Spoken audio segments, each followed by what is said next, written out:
We're honored today to have Francisco Carrick and his lovely wife Candy. Welcome to our land, USA. We flew together 4 years in Nicaragua. That is correct. Now, what year In the did you go 60s. to Nicaragua? In 63. 63. Right. But you started flying in Argentina, your home country. Yes, I started in 1955. 55. Right. And at that time it was when the government of Perón fell, but I still enjoy the benefit of the so-called almost free flying, like all the Aero Club of Argentina. But then the government fell, so to get a commercial pilot license, I had to come to the United States, work in the grapes field of San Joaquin Valley in California, and Ah, also in United States Forest Service. And I earned enough money so that by 1960, I got my commercial pilot license with instrument and instructor. Then I wanted to be an airline pilot, but I was not hired in 1960. There were just the last few years of propeller airplanes, so they were in transition. 4 years later, I was hired. I was asked to submit an application by 4 of the original 4 airline companies that I applied: Western Airline, United Airline, American Airline, and Pan American World Airways. By then, I was already on my 4th season. Season, crop dusting. Actually 7th season, because I flew simultaneously every year 2 or 3 seasons in United States, in Argentina, and also in Nicaragua. So by that time, I was making about 4 times the entry-level pay Right. for an airline pilot. Right. So I did not go to the application. Later I regretted, Then I said, no, I shouldn't regret. I found my wife while crop dusting in Lake Charles, Louisiana, Louisiana, okay. which is not the only place I crop dusted. I did in California, I did in Washington State, in Wyoming, in Idaho, also in I dusted peanut in Georgia. And But then you in came to Nicaragua in 1963, 63. and then we met in 1965. 65. But I flew in Nicaragua from 65 through 68. Yes. And then you stayed on till 1978, till the war. 78. And you had a crop dusting operation, correct? Right. I had And 4 it got airplanes. pretty bad with the communists, right? Yes, I got 4 airplanes. I took 2 airplanes to Argentina. They put bombs in your They airplane put also. bomb in one of my airplanes, the one I was flying, to let me know that they don't want me back in Nicaragua. So of course I did not come back to Nicaragua after that, Wow. And I'm glad, because they came 3 times to kill me, literally to kill me. Wow. in Leon. The 3 times they came, I was told by my landlord and my bookkeeper I was in Argentina those 3 times. Okay. So nothing happened. I already had the idea that these people are murderers, and I'm not going to say any more about this because Yeah, she gets nervous. And you were there, you were living there, y'all were married, living together. Yeah. You had your 3 children at a time, or We 2? had 2 children, and I was pregnant with the 3rd. Yes. Was it scary at that It time? was extremely Yes, frightening. yes. It really was. And it got so bad, actually, that you had to flee for your life? We did. Your Yes. safety? We did. Okay, from there, Yes, it was frightening. went to Argentina, where I continued crop dusting for the next 10 years. And situation was getting worse in Argentina because also Runaway the inflation. runaway inflation and incredible mischief in Right. regard to the policies in Argentina. I- Yeah. Okay. In Nicaragua, while you were there, we both know that crop dusting is a very dangerous Oh, God, profession. yes. Definitely. We both lost a lot of friends. Friends. 38 funerals. There you go. 38, I believe funerals. that, yeah. Right. There you go. But colleagues and friends, all I right? did not want to be a victim, so I He would go and take pictures of each one. Right, I remember you were I you were investigating Exactly, crashes. yeah. I was the only guy that was allowed to have a camera in the airplane because a general in Managua told me, okay, if you are interested in finding out the reason of the accident and you most likely are going to be right by the scene of the accident sooner than anybody else, so, which happened several times. One of them is Dale Carter. He crashed, and I was a few blocks away when he crashed. Right. So I took him to Leon after he almost got killed. You remember Dale Carter? Yes. Okay, he's one of the guys. Then the other guy was a guy, his nickname was Charles Lindbergh. His name was Carlos Estrada. And he got, after I shook hands with him and had a small chat, he crashed and burned within sight of where I was, you know. So then you went down to Argentina and started crop dusting operation Started there. because I already had And you were how many years there?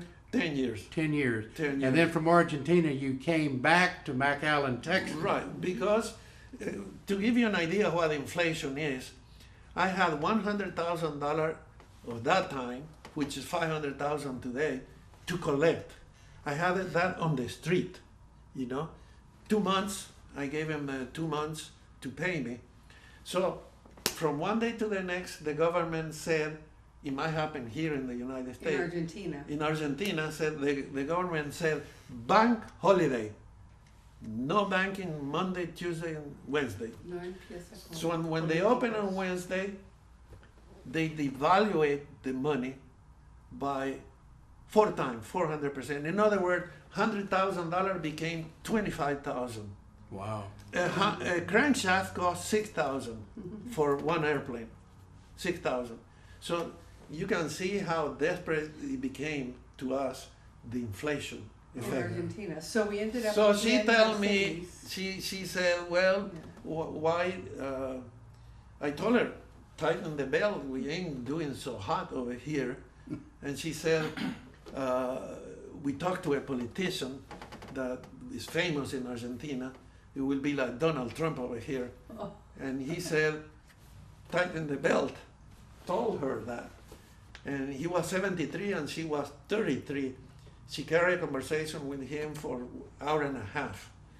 He was ambassador in Washington for maybe many years, you know. So that guy is the influence or the reason why she said, okay, if we're going to continue tightening the belt, we better get the hell out of Dodge. And for several years you were getting the crop dusters together and having a Nicaraguan reunion. Yes, yes, we had Nicaraguan reunion. Of the 50s, 60s, and 70s, right? Pilots of the 50, 60, and 70. And one of the pilots, Max Keller, I told him, okay, Max, why don't you go over there to Managua and find out how many foreign pilots registered in Nicaragua with pilot license, Nicaraguan pilot license, and there were 900 foreign pilots. The majority Texans. The majority were gringos, Americans, you know. And I believe you told me Texas- one time our name is still written down in the aviation books there and Yes. Yes, there is. Yes. Yeah, Yeah. your name too. They're With there. the license number, I have it in my house, and the year you enter, and also Leland Snow, when he entered the first time, the number of his license, wow. the founder of Air Tractor, and all this fabulous. He built, I think, 10,000 agricultural airplane. The first trial, he made it in Nicaragua, Leland Snow, With the snows. Right. with the Snow 1. Mhm. By the time I ended up in Chinandega in 2063, there were 6 Snow flying there that they were purchased. The big sale of Leland Snow were 6 airplanes in Nicaragua, in Chinandega, flying over the banana plantation. So which I also did fly that year in my first year in Nicaragua. Tell them about the time that you cut the high power lines. Tuck, tuck, tuck. You were lucky, all right? I was lucky many times, or the divine providence was looking for me. But truly, I was flying parallel to a high tension line, parallel, and but I forgot that made the L right angle turn. So when I pull up at the end of the field, I hit the 6 hanging wires, 138,000 volts. I was told by the company, ENALUF, which means in Nicaragua, light and power. They said, we don't know how you are alive. And I told them, I don't know either. But the propeller cut the 1-inch cable, Yeah. tack, tack, tack. Then after that, I touched myself, am I alive? I'm dreaming. I look down below and the cables, the 3 cables, make like a row Floating, right? on the cotton, you know. They actually cut the cotton and I could see that it was real, the power line were down. I finished the load after that, after I cut the cables.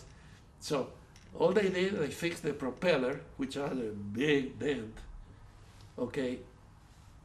Then they tell me, this is a bill to fix the Power line. power line. I said, I'm dead.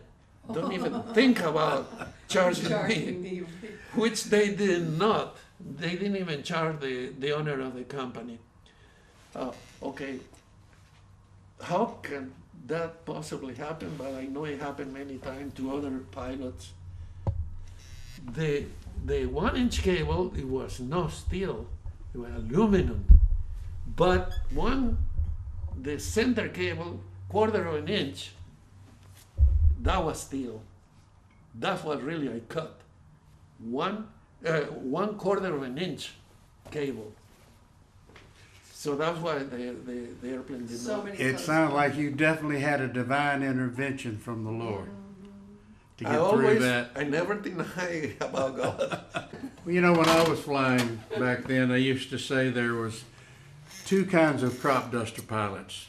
Yeah. The ones that had crashed and the ones that were going to crash. You're right. And then they used to say that we were overpaid for the work that we did and underpaid for the chances we took. Yeah, right. You're Do you right. agree with all of that? Yes, I agree with all that. I guess that's why it makes one of the most dangerous professions in the world. I believe it is because regularly in Nicaragua, 5% of the pilots died. Yeah. Of 120, the first year I was there, 6 got killed. The following year, 7 got killed. By the time you came, 5 or 6 were also killed, you know. Yeah. To put in perspective, in World War II, Oh, 2.5% died of the 16 million soldiers during 4 years. 400,000 died in World War II of the 16 million soldiers.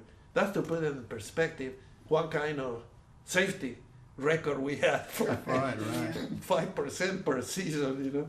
You know, when I was there from 65 to 68, that was one of the most beautiful places that I'd ever been, I thought. It was just beautiful. it is. Yeah. You know, you'd Yeah. fly for almost 200 miles to the Costa Rican border down there. Yeah. And it was probably 200 miles long and 100 miles wide of solid cotton. Yes. Yeah. And the cotton would run all the way to the Pacific Ocean, Yeah. run back over the Big volcano cotton. range, Yes. and it was just beautiful. I It mean, was. they were sending cotton all over the world. Yes. But when the communists came in, all of that's changed. It came to right? an end. I understand y'all were back a couple of years ago now, Yes. and you say there's not a stalk of cotton in Nicaragua? Very, Right. very No, little. no more. Crop dusting's been very good to you. Yes, yes, yes. 22,000 hours.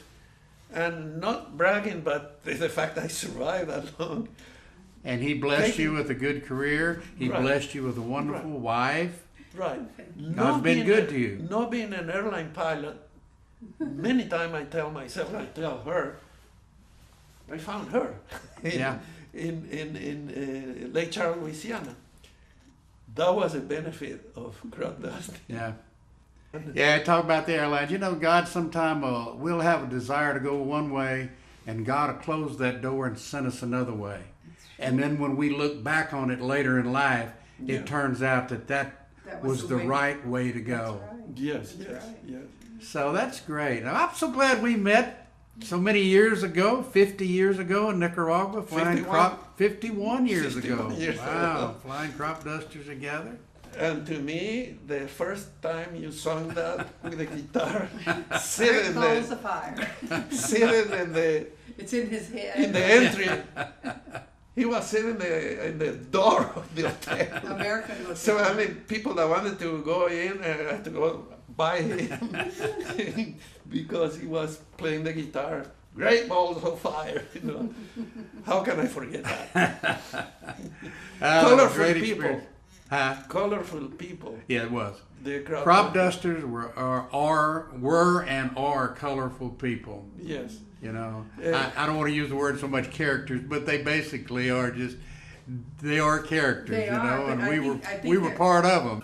There wouldn't be enough footage in these cameras for you and I to talk about all the stories we know about crop dusters and their stories, right? Isn't that the truth? Well, Leland Snow, if I was not going under a bridge, Leland Snow, I think, beat me because he actually flew going to Nicaragua over a lake somewhere in Mexico. He put the brakes on the airplane, the only airplane he owns, experimental Snow S1, Right. and he had water ski Water ski. for a long way. Well, I know that airplane. You know, that's how I came to be in Nicaragua. I delivered a snow, For you, delivered. 4 snows down there. You were in a flight of 4. Right, and we put 300 gallons of gasoline up in the hopper, Yeah. and then pumped it out of the hopper into the wings as we were flying across those mountains. Yeah. And you think back when you flew under that bridge, and you say, "Oh, I won't do that again." And I think back when I was flying over those mountains with all that gasoline up in the hopper there and pumping it into the wings. I Yes, thought, I yes. don't think I'd do that again. I believe they called that young and dumb back then.